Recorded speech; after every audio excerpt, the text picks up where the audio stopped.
আসসালামু আলাইকুম ভিউয়ার্স, আপনাদের সামনে নিয়ে আসছি বাড়ি ওয়ান মালটা গাছে ফেব্রুয়ারি মাসের পরিচর্যা। দেখতেই পাচ্ছেন অলরেডি আমার গাছে ফুল চলে আসছে।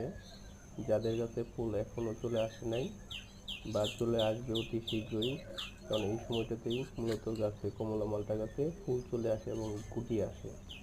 দেখতেই পাচ্ছেন আমার গাছটাতে অসংখ্য ফুল এবং গুটি আছে।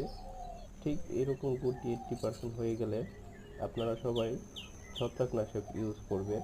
বাট ফুল যখন ফুটে নাই বা ফুলের কলি, এই সময়টাতে আপনারা কেউ ছত্রাকনাশক বা কীটনাশক দিবেন না। এই কারণেই দিবেন না, কারণ এই সময়টাতে হচ্ছে গাছে ফুল পরাগায়নের সময়।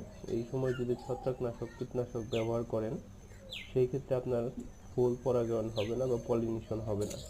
তো যার জন্য ভিউয়ার্স, এই সময়টাতে হালকা পানি দিবেন, যাতে গাছটার গোড়া হালকা ভিজে থাকে, একবারে শুকিয়ে না যায়। আসসালামু আলাইকুম।